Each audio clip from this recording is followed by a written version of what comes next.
Hi everybody, welcome to the very first edition of MEC Tech Talk. Today we are greatly privileged to have Dr. Anton Ravindran, a multi-talented, eminent personality with us. Dr. Anton, the President of Global Science and Technology Forum and the founder and CEO of Rapid Start. And he got exceptional track records in the field of academia, industry, research and entrepreneurship. And it's my privilege to welcome Dr. Anton to this interview. Dr. Anton. Thank you very much. As we are aware, today's leading technologies like cloud computing, big data, mobile technologies, and IoT are created a paradigm shift in ICT. What do you think about the future of this paradigm shift in next generation computing? Thanks for the opportunity. To answer your question specifically, let me say a few things. First of all, as we have seen over the last 1 to 2 decades, in the context of information technology, and now which includes communication technologies, ICT, we have seen several disruptions. If I roll back, let's say 2 decades ago, we saw the first browser, Mosaic. Since then, we have seen many developments, including mobile technologies. And of late, we have seen cloud computing in the last 10 years or so. 1996, 97, thereabouts, Amazon was the first to introduce cloud computing as a service. Since then, there has been phenomenal growth in terms of really promoting ubiquitous computing. Literally, every human being on the face of the earth will have some means to get in contact through mobile technologies. To that end, I would like to highlight the fact that 90% of the land mass in the world today receives mobile signal. The penetration of mobile technologies coupled with the advances in cloud computing is really beginning to disrupt the world again, but in a very positive manner. We are at the forefront of seeing the next wave, which is essentially going to transform the way we do business, the way we live, etc., as we have seen over the last 20 years or so. So this is the beginning of the next disruption of technology to transform individual lives, to transform communities and nations for the betterment of mankind, frankly, because we would see better healthcare systems because of this, better utilization of energy, better transport systems in cities. We will be able to take care of the elderly in a much more efficient and effective manner because they don't need to leave home to get a treatment. They don't need to leave home to have care by elderly care. There are various developments. We would also see better improvements in terms of energy utilization, which seems to be a global problem. So long and short of it is we are at the cusp, we are at the stage where we are going to see the next disruptive technological development, but for the betterment of society at large. Yeah, well, so it sounds to me that we are now in a transition stage. If I'm not mistaken, we are moving from an information age to an intelligence age. Absolutely.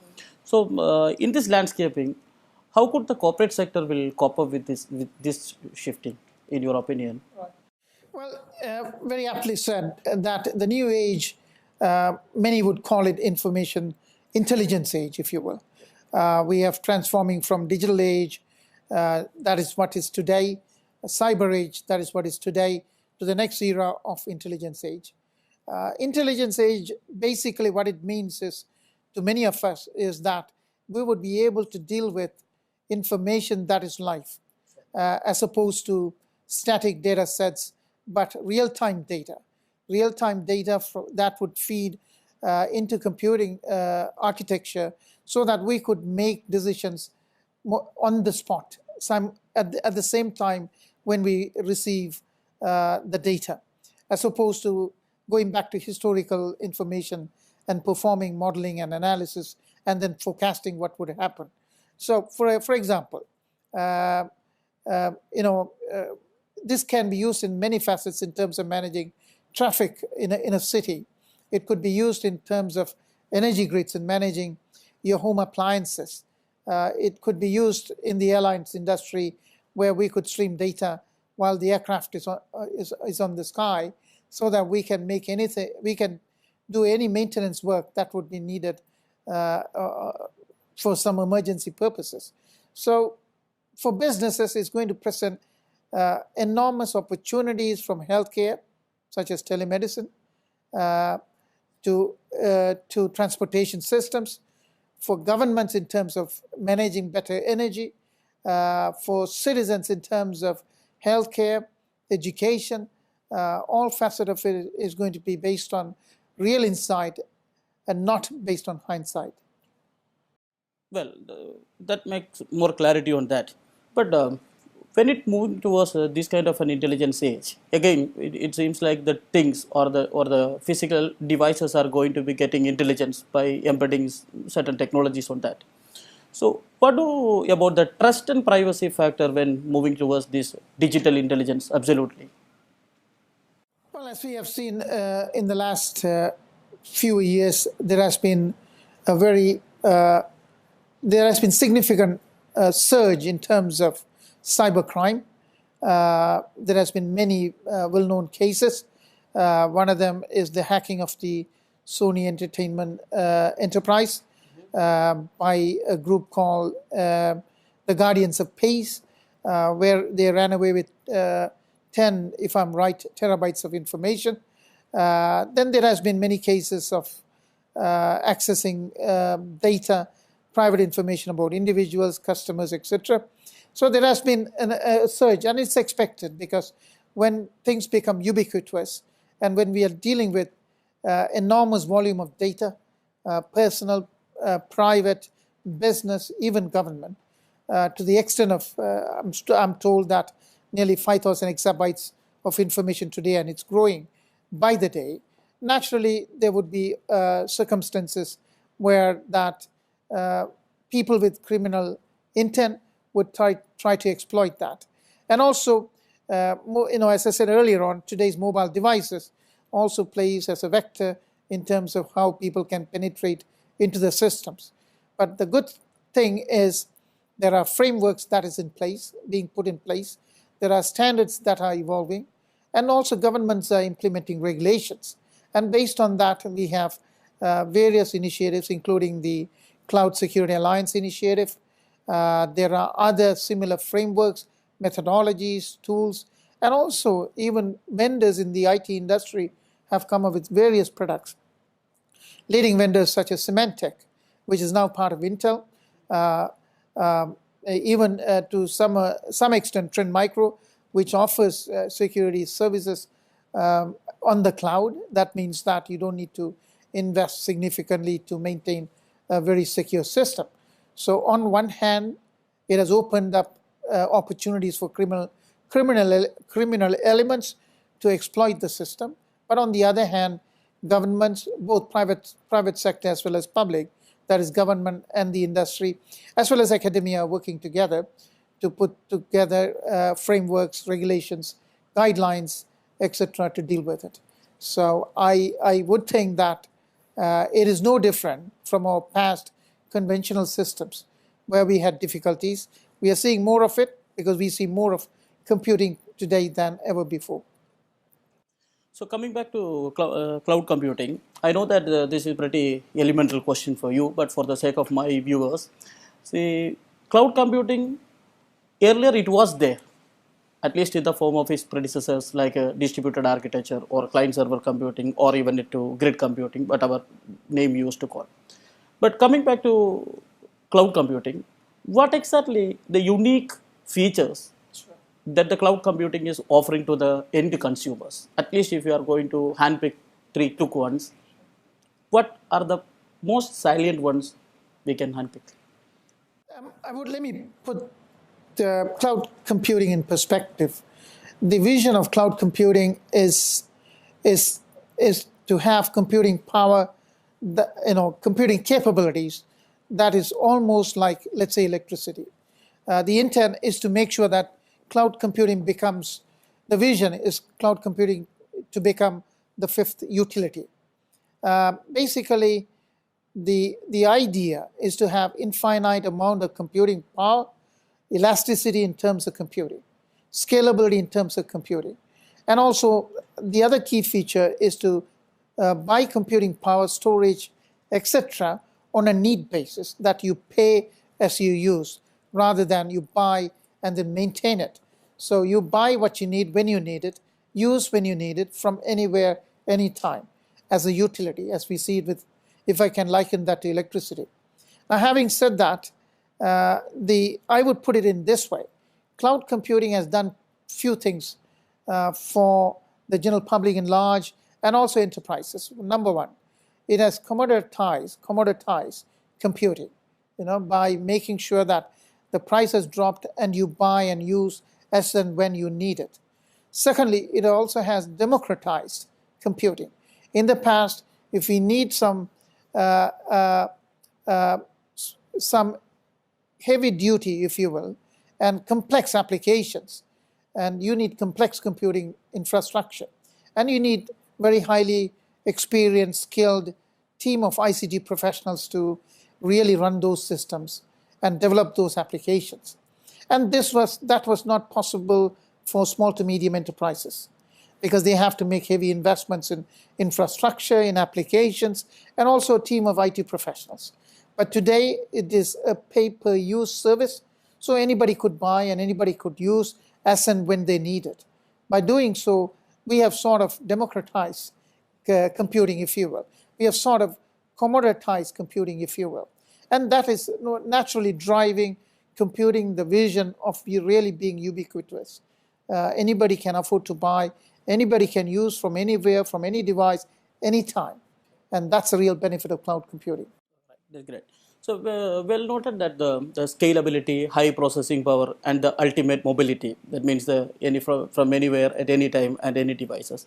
It's very clear that this cloud computing is ensuring these kind of extreme functionalities. But at the same time, whenever talking about the cloud computing, a bit of agony is still there with the business sector towards its security. Yeah. I mean, cloud security is an evergreen topic for the discussions. So in your viewpoint, what mechanism has been taken by this IT setup to cater the need of this agony, or in another way, to succeed the agonies of this business domain, especially on cloud security? I think we spoke about it earlier, but I'll come back. If I have to come back to it, I would put it this way. First of all, there is a lot of myth and fallacy and some level of, if you will, fear-mongering about the security issues with regards to cloud computing. Many of us see it as this is nothing different from our traditional computing systems that we have had. But having said that, I don't want to trivialize the challenges also. We cannot any longer exist by merely having a firewall and antivirus installed on our machines, because naturally we have become a world that is connected to networks of networks, that is connected from every device to one other device. So in such a scenario where there is ubiquitous computing, networks of computing, naturally there will be many points for somebody to hack the system, people with criminal intent to take advantage of it. And like I said earlier on, that there are several initiatives by industry, by government, and by professional bodies in terms of setting guidelines, in terms of putting standards, in terms of governments coming up with regulations such as Sarbanes-Oxley, in terms of standards such as ISO 27002, and also in terms of frameworks such as COBIT.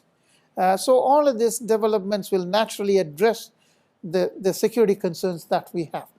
Secondly, there has been advances in terms of software vendors and principals developing cloud computing specific security solutions. For one, a company called Trend Micro, they offer today's cloud computing security as a service.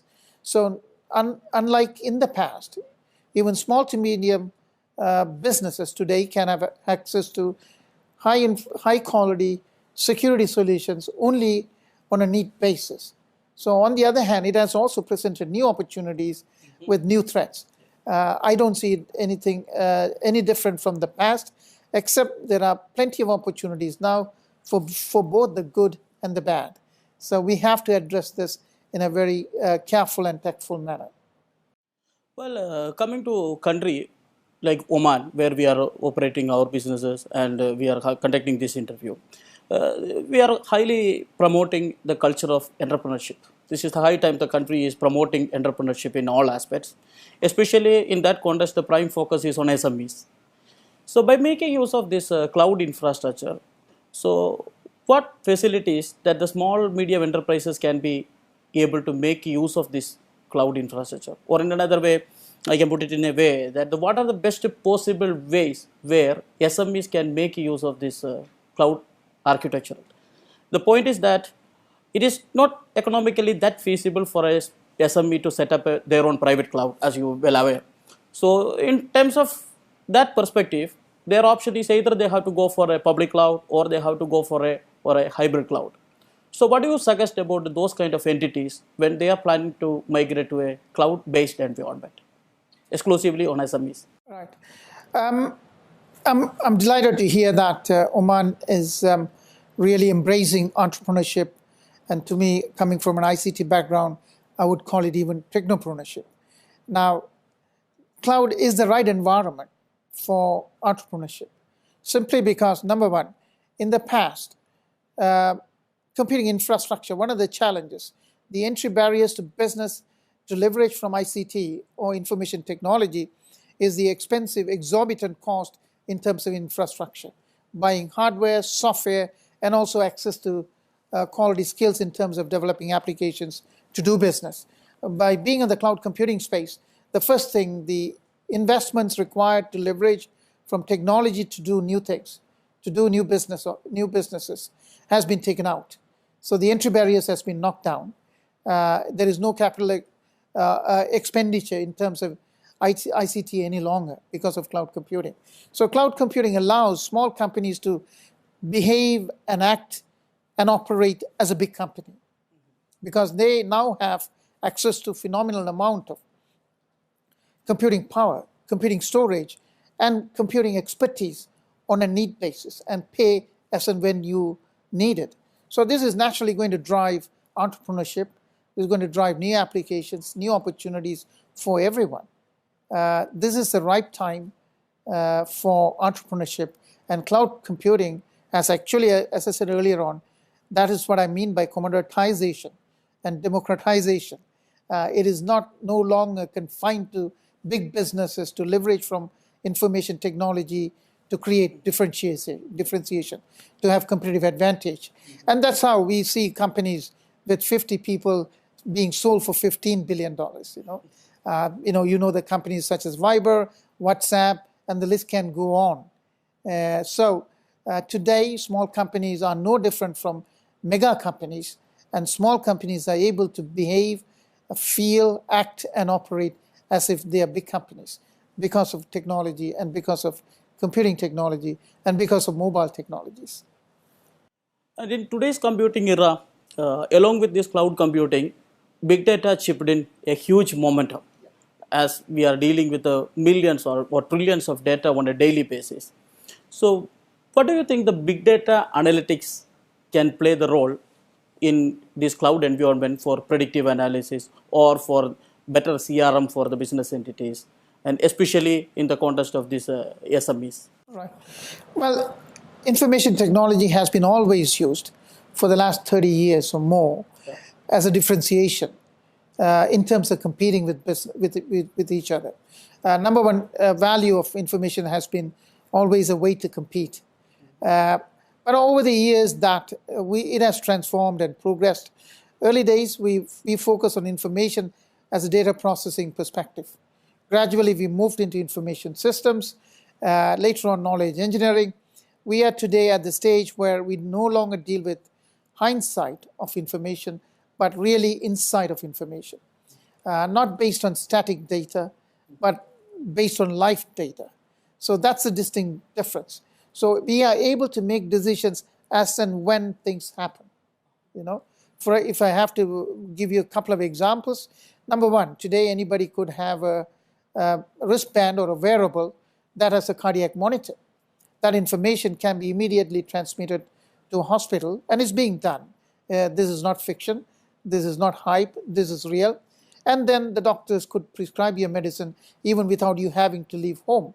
Another example would be, because you're wearing a cardiac monitor in your hand, the moment you're going to get heart attack, or even before that, the system could detect, and not only do that, send you an ambulance to your home before you even have a heart attack. Further, this is real. Your pharmacy could send you the medicine even before you face a dilemma. So the opportunities are limitless, and that's what is happening today.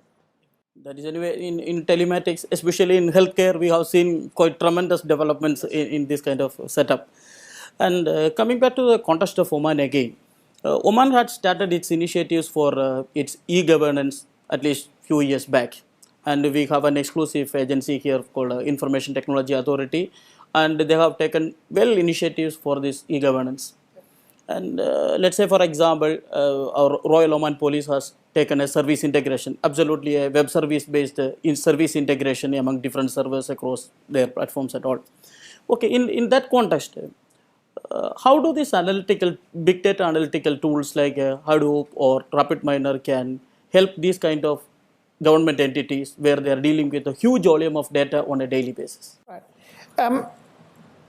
Without me having to dwell, because I do not know enough of how your local government are dealing with this side of things, but let me speak broadly about big data and how to deal with the enormous amount of data that you're collecting for your e-governance project. Essentially, we are dealing with voluminous data today, and the data is in all formats today. It could be simple as your Word document, to your spreadsheet, to your PowerPoint, to audios, videos, social media, and the list goes on.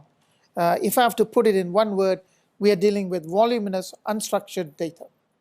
So technologies such as Hadoop and its components, HDFS, HBase, etc., allows you to process this unstructured data without any difficulty, because our previous databases, they are based on structured data, they are based on relational databases, and they could not deal effectively and efficiently on unstructured data. So today, RapidMiner, which is an open source technology-based tool, Hadoop is a technology that allows you to process unstructured data in any format I mentioned. So we are able to process all of this information instantaneously under these because of these technologies. Great. So again, certain other part of the world, they already moved towards governance. Okay, they have saturated with their e-governance or to an endpoint of that side, and they moved more towards the governance. And we know that the supporting facilities like the variety of handheld devices, high-speed internet, 4G, and this IP version 6 or coming versions. So they could encourage to go those kind of countries to go for governance.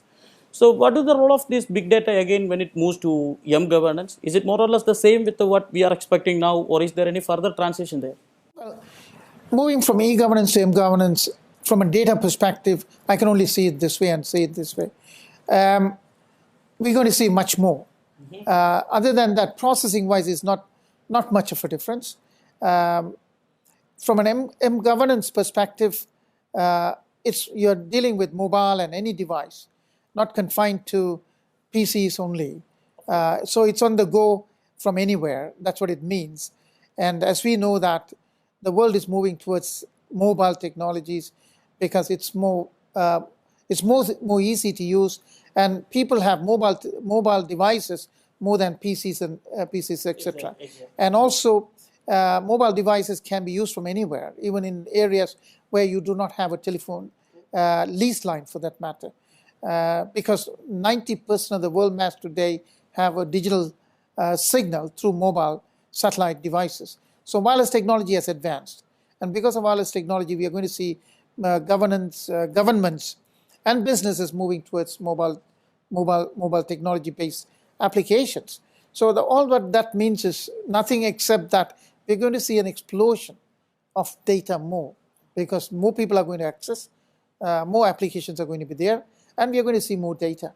And then again, technologies such as Hadoop, and open technology tools such as RapidMiner, databases such as MongoDB, they all are capable of dealing with this voluminous amount of unstructured data that, whether it be a government, whether it be a business, would be aggregating, collecting. Well, that sounds very impressive. Okay, when we are going to talk about this pace of technology change, what do you feel about the learning curve? Does it take too much of time for the current professionals to enter into this one, or from the new generation students to enter into these new technologies or to cope up with these advanced things? Well, we know that we know that computing technology, that it changes very rapidly.